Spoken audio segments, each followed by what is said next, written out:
Bom dia, Isabel Neves e Rita Silva. Obrigado por ter aceitado este meu convite. Bom dia, Ricardo. Obrigada eu. Bom dia, Ricardo. Bom dia, Rita. Isabel, Bom dia, estava Isabel. por ti.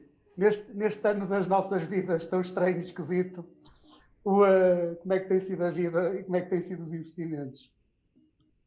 Olha, Ricardo, este ano começou ou estava a começar, por ser um ano belíssimo, porque eu tinha 2 êxitos perspectivados para o princípio do ano 2020. E, portanto, estava muito entusiasmada com a minha atividade enquanto Business Angel, porque perspectivavam-se 2 êxitos. Um deles era uma coisa que eu vinha alimentando há alguns 3 anos ou 4, e, portanto, estava com grande entusiasmo. Finalmente ia fazer um êxito de um projeto em que poucas pessoas acreditaram, a não ser eu. E portanto, essa situação estava-me a dar uma grande alegria e na minha cabeça eu tinha 2 êxitos para fazer no primeiro semestre de 2020 e depois muita vontade de investir em novos projetos. O Covid veio desorientar um bocado a coisa, porque um dos êxitos que eu tinha para fazer era com capital chinês e italiano. Foram exatamente os 2 países onde o Covid mais se manifestou no princípio. E, portanto, esse projeto ficou travado. Digamos, está à espera de ver melhores dias. O segundo êxito que acabei por fazer concretizou-se, mas não com o volume que era perspectivado ao início, mas enfim, conseguiu fazer-se sem grandes danos colaterais e, portanto, consegui acabar o meu primeiro semestre com essa situação resolvida. A partir daí, pus-me à procura de novos projetos e no pipeline que foi surgindo, apareceu-me um projeto que eu gostei muito e fui um bocadinho convidada pelo o Stefan Moraes, que sabes que está sempre na linha da frente também, que me apresentou à Rita e que me apresentou este projeto, estes coaches, e sinceramente, depois de conhecer o projeto e depois de conhecer a equipe, não hesitei e aqui estou eu a fechar o ano 2020 com um investimento muito prazeroso, muito prazeroso. Muito bem. Rita, e então a Scouts, não é? Scouts é este o nome? É assim que se diz? Scouts, é mesmo este o nome. Transforma a forma como a equipa trabalha através de desafios onde joga. Então diz-me lá o que é isto e onde é que entra a neuroplasticidade nestas coisas. Boa, fez o seu trabalho de casa todo, Ricardo. Então, o que é o Scouts, de facto? O Scouts é uma solução digital que se integra com o Slack e com o Teams e por isso vai de encontro onde as pessoas já estão a trabalhar e lança desafios para promover novos hábitos, para que as pessoas, para que cada membro da equipa adquira hábitos específicos que contribuam para a melhor dinâmica da equipa. Por exemplo, queremos implementar uma melhor dinâmica de feedback. Conseguimos promover hábitos de receber feedback, pedir feedback, dar feedback, que sejam mais construtivos do que aquela dinâmica que existe agora. E se trabalharmos em todas as pessoas ao mesmo tempo e promovermos estes hábitos em todas as pessoas, conseguimos de facto mudar a dinâmica. Onde é que entra a neuroplasticidade aqui? O nosso cérebro é um músculo que podemos trabalhar tal como todos os outros músculos no corpo e fazemos-lo através de repetição de ações e de pensamentos e de formas de agir. E por isso, quando o coach envia desafios para nós aplicarmos on the job, está a pedir às pessoas que atuem e façam alguma coisa diferente. E se o fizermos diferente, repetidamente, ou se formos construindo sobre os desafios que vamos mandando, as pessoas habituam-se a agir de uma certa forma e o cérebro reprograma-se. Isso é a neuroplasticidade, a reprogramação do cérebro através da repetição de ações ou pensamentos. E é através dela que o coach tenta modificar os hábitos e assim a dinâmica das equipas. Faz sentido? Faz todo sentido. Rita, dá-me aí um exemplo como é que pode funcionar numa determinada empresa. Então, há empresas que não têm agenda específica nenhuma. Eu dei o exemplo do feedback, mas nem precisa de ser feedback. Nós começamos sempre por fazer um diagnóstico grande em que toda a gente da equipa participa. E com base nesse diagnóstico fazemos um relatório em que identificamos as forças desta equipa sentem que há um espírito de equipa ótimo e não sei o quê, mas Por outro lado, há aqui uma área a melhorar, por exemplo, na proatividade das pessoas, as pessoas não se sentem tão owners do trabalho e podemos trabalhar este aspecto. E os coaches lança desafios para modificar os aspectos a melhorar. Por exemplo, quando trabalhamos ownership nas empresas, lançamos desafios em que, por exemplo, pedimos às pessoas para passarem de um objetivo comum, que as chefias partilharam com todos, para objetivos individuais com KPIs específicos. Então, o desafio da semana é exatamente esse. Pega no desafio da tua equipa, transforma-o em objetivos individuais e identifica KPIs para ti próprio. E os coaches lançam esse desafio no início da semana, a pessoa vai e tenta identificar os seus objetivos e os KPIs e devolve aos coaches no fim da semana. Isso é um desafio no meio do programa todo. Também temos desafios onde pomos as chefias e os membros de equipa a falarem mais uns com os outros para perceberem quais são as forças e as áreas de desenvolvimento de cada um e para se utilizar melhor, etc. Pronto, posso dar aqui mais desafios como exemplo, mas acho que já chega. Isabel, há bocadinho dizias uma coisa que é interessante, que é poucas pessoas acreditaram, a não ser eu, que é muito uma característica dos BAs, que é acreditarem em determinado tipo de projeto, às vezes com informação muito, às vezes, a maior parte das vezes, com informação muito pouco sistematizada e um bocadinho pelo feeling. Isto para o bem e para o mal, às vezes acreditam e depois corre muito a mal, outras vezes acreditam e corre bem.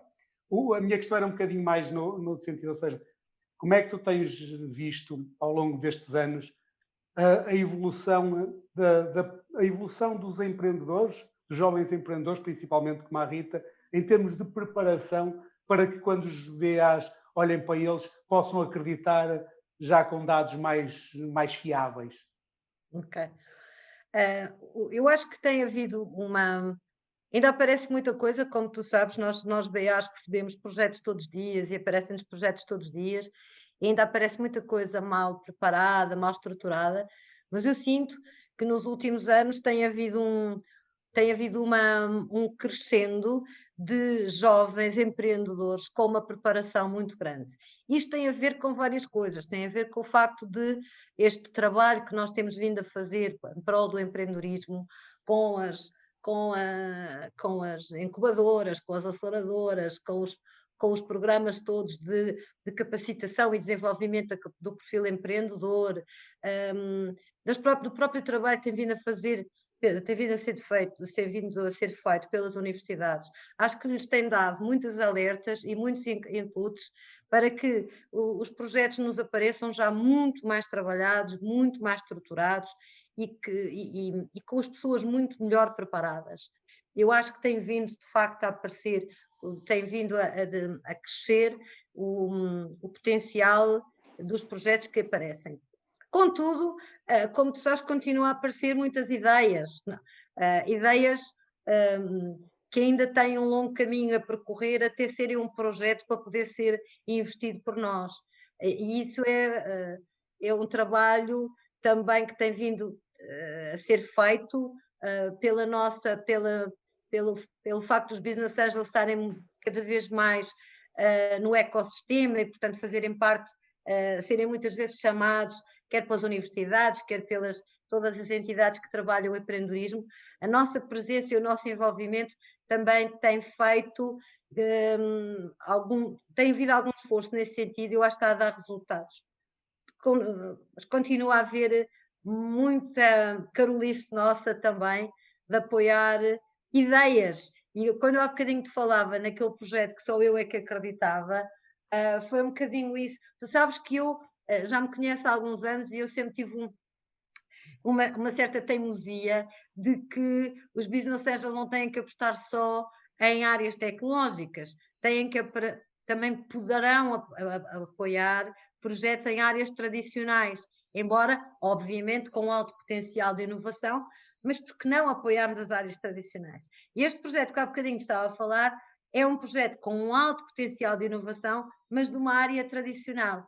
E, portanto, quando eu te disse, muito pouca gente acreditava, além de mim, é exatamente por isso, porque a maior parte da malta olha para os projetos eminentemente tecnológicos, ou 100% tecnológicos, e, portanto, olhar para um projeto de uma área mais tradicional, toda a gente ficou assim um bocadinho de pé atrás, e eu insisti, levei a minha avante e acho que vou conseguir. Não foi no ano do Covid, mas é que consegui. Mas continuará a haver anos para a frente e, portanto, Claro lá que sim, chegará. claro que sim, claro que Oh, sim. Rita, tu és uma jovem e até por aquilo que fizeste até agora, claramente, não te conhecendo bem, uma jovem qualificada e, portanto, com competências que o mercado hoje em dia valoriza. E porque valoriza e procura muito, e, portanto, eu imagino que quando acabaste a tua formação, poderias ter perfeitamente enbredado por ir trabalhar para uma empresa ou para uma grande empresa, se calhar. Porquê é que decidiste empreender? Porquê é que decidiste fazer o teu projeto? Como é que isso aconteceu? Então, eu sou uma empreendedora tardia. Eu tive 8 anos em consultoria, com um MBA pelo meio. Verdade que há um custo grande de oportunidade em largar essa carreira para fazer empreendedorismo, porque de facto tenho vários skills que são valorizados no mercado. Mas acho que é preciso ser um bocadinho apaixonado por isso, não é? Há que haver uma motivação intrínseca para uma pessoa se lançar nesta vida, que esta vida é difícil e é até um bocadinho louca, porque há imensa incerteza e não há respostas e é dura e é muito mais lenta do que uma pessoa envisiona ou ambiciona. Porquê que eu decidi fazer isto? Porque é um projeto que me diz imenso. Eu acho que eu própria senti falta dos coaches na minha vida e a certa altura senti tanta necessidade que quis mesmo partilhar aquilo que tinha descoberto com o mundo. Quando eu falei da neuroplasticidade, foi uma epifania tardia na minha vida também. Quando eu descobri que o cérebro era um músculo, eu achei que estávamos todos a desperdiçar muito, muito bem-estar. Se nós todos estivéssemos mais conscientes de que conseguíamos treinar o nosso cérebro para ser melhores no trabalho, para tirar o melhor partido do trabalho, todos estaríamos melhor, tanto nós como as pessoas à nossa volta que beneficiam da nossa competência, da nossa produtividade, do nosso bem-estar no trabalho. E por isso há uma motivação intrínseca muito grande que tem que ultrapassar qualquer business plan pessoal, porque esse não é verde logo à partida. Há que haver um pouco de fé louca. Oh, Rita, mas fala-me um bocadinho do que é que fizeste, ou seja, porque acho que é interessante para outras pessoas, para outros jovens, como é que foi, ou seja, Claro. como é que é o momento em que estás a trabalhar, o que é que fizeste até o momento em que sais e começas uma empresa? Certo, então, eu sempre tive o bichinho, mas eu estava em consultoria. Em consultoria é uma indústria muito viciante, não é? Uma pessoa vai crescendo rapidamente, vai tendo exposição a projetos espetaculares, trabalha com pessoas espetaculares e por isso nunca é uma altura ideal para uma pessoa sair e abraçar um projeto pessoal. Aquilo que me aconteceu foi, por um lado, tive um episódio pessoal que me obrigou a parar, tive ali um mês completamente parada por motivos pessoais e já vinha com uma motivação intrínseca de trás, já há tanto tempo. Eu sou empreendedora de gema também, porque quando acabei a faculdade lancei uma non-profit, era um projeto social, que começou por microcrédito, hoje em dia é uma organização que faz formação a empreendedores, chamada Move, mas eu já tinha tido esta experiência empreendedora que me tinha enchido o coração, ou seja, já tinha sentido na pele o que era ter um projeto, fazê-lo crescer, vendê-lo, chegar às pessoas e ter impacto nelas, e por isso eu já tinha esta motivação de trás. E na altura foi ou é agora ou nunca, porque também uma pessoa entra numa carreira corporate e vai ficando, e o comboio vai passando da vida, não é? Se uma pessoa não sai, a certa altura o custo de oportunidade vai crescendo, crescendo, crescendo, e por isso aquilo que me aconteceu, para ser sincera, em relação ou a dar um exemplo a outras pessoas, foi só um momento em que eu achei é mesmo agora ou nunca, e eu aproveito e faço isto acontecer, ou vou arrepender-me. Eu acho que é o Bezos que fala do caminho do menor arrependimento, não é? Por onde é que eu me vou arrepender menos? É se eu arriscar ou se eu mantiver? E para mim foi claro na altura que eu precisava de arriscar para ser fiel a mim mesma.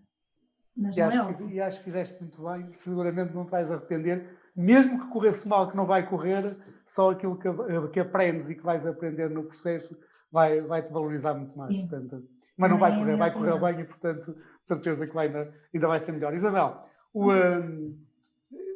eu estava aqui a ouvir a Rita, eu precisava era de treinar o meu cérebro para ver se descansava um bocadinho de vez em quando. Tenho que lhe pedir ajuda.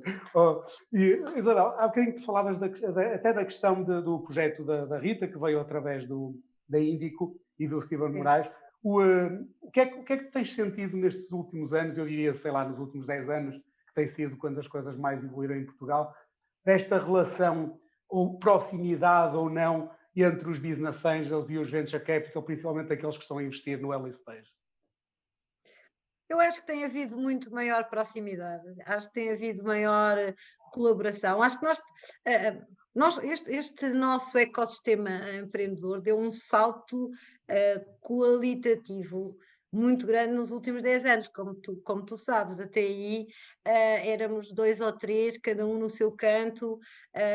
Eu acho que nós próprios estávamos a aprender este caminho e o que é ser business angel, o que é investir em startups. E eu acho que os últimos 10 anos, de facto, são um marco importantíssimo no ecossistema empreendedor português, que fez com que nós crescêssemos muito, nos aproximássemos muito e começássemos a perceber o caminho de cada um e como é que nos podemos ajudar, cooperar e aprender, porque nós, enquanto business angels, sozinhos, como tu sabes, nós temos imensas dificuldades, às vezes não só do deal flow dos projetos, de apanhar os bons projetos, cometemos muitos erros sozinhos, porque cada caso é um caso e nós podemos errar por N razões, mas quando estamos sozinhos temos muito poucas possibilidades de mitigar o risco, não é? O tudo ou nada. Eu acho que esta abordagem, esta contínua ligação que nós temos tido no ecossistema, fez com que nós pudéssemos aproximar uns dos outros, aproveitar e cooperar todos com os bons projetos que podem aparecer e que nós precisamos de uns dos outros. Precisamos não só para ter massa crítica, como temos capacidade de análise, capacidade de decisão e para realmente apoiarmos aqueles que são os bons projetos. A minha experiência pessoal nos últimos 7 anos é de uma presença muito grande neste ecossistema, uma colaboração muito grande entre todos, uma cooperação, e quem está aqui com olhos, quem está aqui por vontade própria e querer fazer coisas, tem de facto encontrado um bom ambiente de trabalho e de cooperação e de fazer, não estou a falar só com pessoas que já têm organizações estruturadas, como é o caso da Índica e do Stefan. Estou a falar mesmo entre grupos de business angels e para além das sociedades de veículo que foram sendo criadas nestes últimos anos e que agregam um conjunto de business angels e pessoas com o mesmo objetivo, mesmo entre organizações distintas, mesmo entre sociedades de veículos distintas, mesmo entre grupos de business angels distintos, tem um sentido maior cooperação, maior troca de experiências. Eu acho que tem sido um caminho extremamente proveitoso e com o qual nós ganhamos todos. Isabel, uma coisa já agora em relação a isso, que é o que eu sinto também, sinto que há ou seja, ao longo dos anos foi havendo acho que tem a ver com o amadurecimento do mercado e, portanto, uma maior cooperação entre várias pessoas, vários agentes e vários grupos. Mas, ao mesmo tempo, isto é uma pergunta que acho que também tem a ver com uma maior abertura dos portugueses ao exterior, ou seja, o Portugal como país também se abriu. E porque os países mais fechados e mais pequenos, até contrariamente ao que seria lógico, muitas vezes são os que cooperam menos. São aqueles onde há mais egos, onde há mais pequenos conflitozinhos entre toda a gente se conhece. E, portanto, nos últimos anos, pelo menos é a minha sensação, e pergunto se sente isso ou não, é que nós estamos mais abertos uns aos outros, ou seja, que nos tornamos mais cidadãos do mundo, se calhar.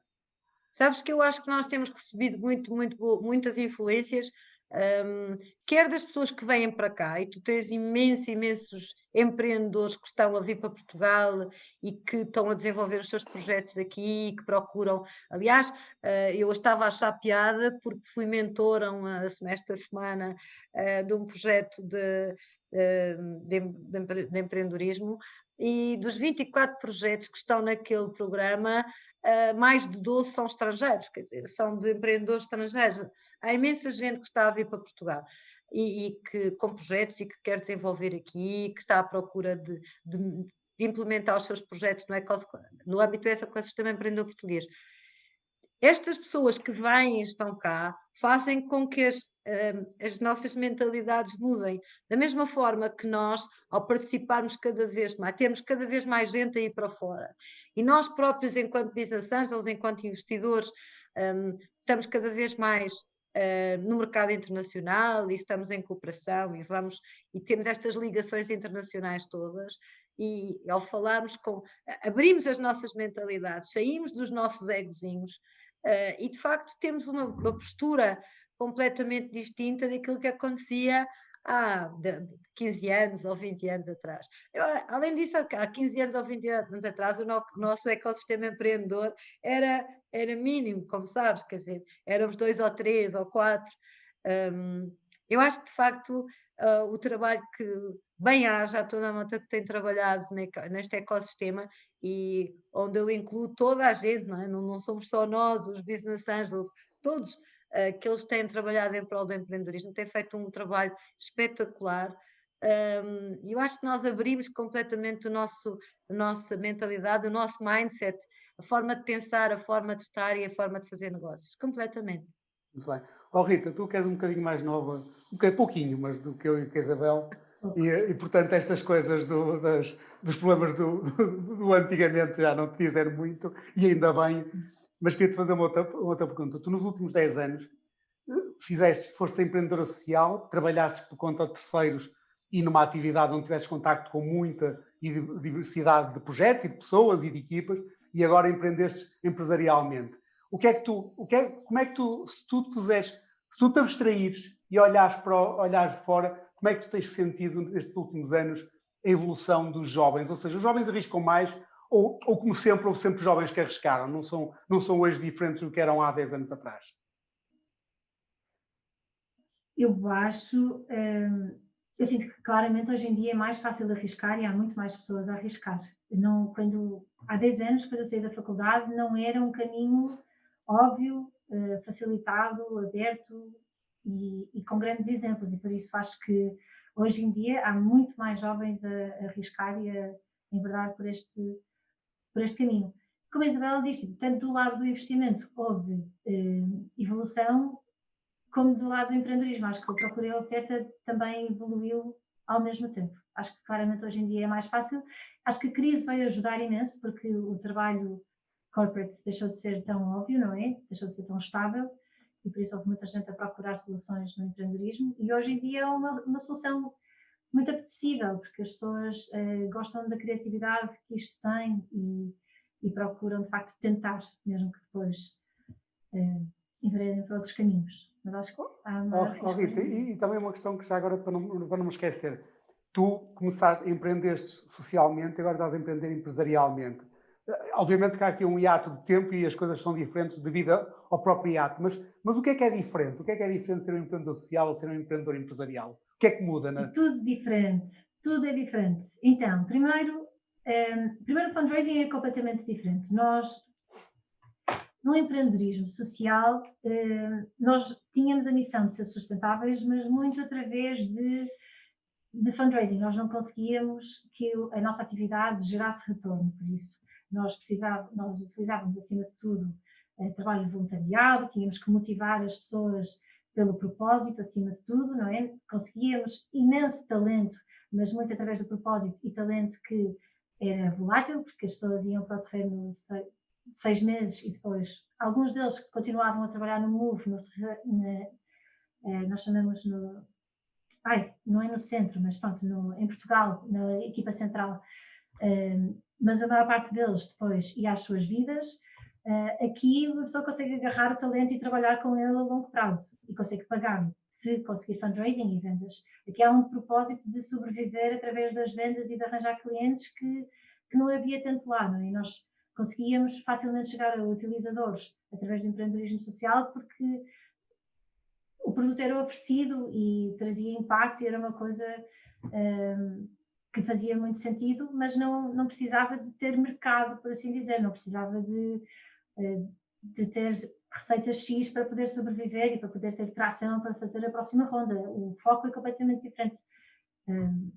Acima de tudo, há uma coisa que é comum, que é trazer o impacto às pessoas, servir o cliente da melhor forma e ser mais relevante. Mas a operação é completamente diferente e há preocupações muito distintas. Disseste uma coisa engraçada, é engraçada que não tem a ver com o caso com quem estás a dizer, mas que lembrar, isto quando o produto é oferecido é um bocadinho mais fácil do que quando tem que ser vendido. É bastante mais fácil, sim. Também é mais difícil por outro lado, porque precisávamos de patrocínios e estávamos sempre a bater à porta das empresas com relatórios de impacto para tentar arranjar esses patrocínios. Mas sim, é mais fácil de ter atração. Claro que sim. Isabel, o teu clube de investidores e os teus investimentos é quase como o clube do Calvin, mas ao contrário, que o dele era só ele e o Tigre e não entravam mulheres. O teu é quase tudo, só entram mulheres e só investes em mulheres. Isto realmente é uma provocação, porque o Calvin também depois deixava sempre entrar as mulheres no fim. Portanto, eu também acho que no fim também deixas entrar os homens. Diz lá se é assim ou não. Olha, a Rita está a pedir. A Rita, estás sem som, Isabel. Em mute. Não, Ricardo, isso é uma falsa. Não, isso é uma falsa questão. Eu vou-te explicar. Isso é algo que as pessoas têm vindo a passar. É uma imagem que tem vindo a passar, mas não é real. Isso, o que aconteceu, eu vou-te explicar em 2 minutos para que se acabe de vez com esse preconceito relativamente ao meu clube de Eu não tenho preconceito nenhum, eu acho muito não, eu vou-te explicar. Eu entrei muito jovem, com 20 e poucos anos, na década de 80, pronto, no empreendedorismo feminino, numa associação empresarial de empreendedorismo feminino, porque se nós reportarmos à década de 80, havia muita coisa a fazer. Tu nessa altura tinhas pai de 2 anos, já estavas a empreender. Enfim, não vou comentar essa questão. Bom, não, mas eu entrei para uma associação empresarial de empreendedorismo feminino no final da década de 80, onde de facto fazia todo o sentido a existência de uma associação que promovesse as mulheres empresárias e que levasse a que as mulheres dinamizassem os seus negócios e passassem de uma situação que nós tínhamos tido até à década de 70, que havia realmente muitas barreiras ao desenvolvimento das mulheres, ao desenvolvimento económico, ou melhor, barreiras ao empoderamento das mulheres relativamente ao poder económico, ao poder social e ao poder político. Bom, e fazia todo o sentido. E eu trabalhei nessa associação trabalhei para o ONU, mas envolvi-me nessa associação durante 2 décadas, portanto, no final da década de 80, da década de 90 e no princípio do século, deste século. Trabalhei muito em prol do empreendedorismo feminino, apoiei imensas mulheres e foi aí que eu aprendi o jeito que tinha para ser mentora, para ajudar a desenvolver negócios e, se quiseres, foi aí que eu também percebi o que era ser business angel, ou que eu comecei a dar os primeiros passos nisto e perceber que eu era uma business angel. E, portanto, em determinada altura, o caminho faz caminhando e, portanto, em determinada altura, já no princípio do século XXI, eu percebi que a minha missão na Associação das Mulheres Empresárias estava cumprida, porque nós conseguíssemos, não porque as mulheres atingissem já, enfim, a igualdade plena, mas sim porque eu entendi que o caminho já não se fazia por associações fechadas ou por guetos, mas fazia-se na sociedade civil e pelo mérito e pela capacidade que as mulheres têm de fazer o que quiserem fazer ao lado dos homens. E, portanto, eu não deixei de ser feminista na minha essência, achei que o caminho se faz de outra maneira. E, portanto, fui largando essas associações e essas organizações de género. Agora, o que eu te posso dizer é que eu fiz um trabalho muito, muito intenso com apoio a novos negócios, com desenvolvimento de novos negócios, com mentoria, tudo aquilo que nós fazemos como Business Angels. A única coisa que na altura não fazia era pôr o meu capital. O resto eu fazia tudo. E em determinada altura, o Francisco Banha lançou-me um desafio, que era: Isabel, porquê é que tu não crias um clube Business Angels para mulheres? Eu nunca o fiz, exatamente por aquilo que eu acabei de dizer, porque achei que os guetos já não faziam sentido para mim e, portanto, criar um clube Business Angels para mulheres, não. Mas aquilo ficou cá. E essa ideia foi-se desenvolvendo, foi amadurecendo, até que eu achei que o que eu queria fazer com o Clube Business Angels, que acabei por fazer em Lisboa, criar em Lisboa, eram duas coisas diferentes. Uma era sensibilizar as mulheres a virem para o clube enquanto investidoras. Ou seja, todo o acervo que eu tenho de conhecimento de empresárias, de empreendedoras, de mulheres que fizeram coisas espetaculares, eu queria era tentar sensibilizá-las e trazê-las para dentro do clube como empreendedoras, como investidoras. Como tu sabes, e isso não acontece só em Portugal, acontece pelo mundo inteiro e na Europa, há muito pouco, já felizmente, algumas investidoras, mas continua a ser um mundo muito masculino. O que eu queria com o clube era tentar, com o acervo que eu trazia, tentar que houvesse mais mulheres investidoras. E obviamente que também queria apoiar cada vez mais as mulheres. E como tu sabes, continua a haver um déficit grande de mulheres na tecnologia, em mulheres em tech. E, portanto, um dos pilares em que assenta a criação, ou que levou à criação do Clube Business Angels de Lisboa, foi sensibilizar mais mulheres para serem Business Angels e sensibilizar o investimento, ou procurar apoiar de qualquer maneira e de qualquer forma o aparecimento de mais mulheres empreendedoras, sobretudo em áreas tecnológicas, que são aquelas que nós mais apoiamos. E, portanto, é essa a vertente, e não o facto de ser um clube fechado a mulheres, porque não é. Aliás, eu tenho mais homens no clube do que mulheres, portanto...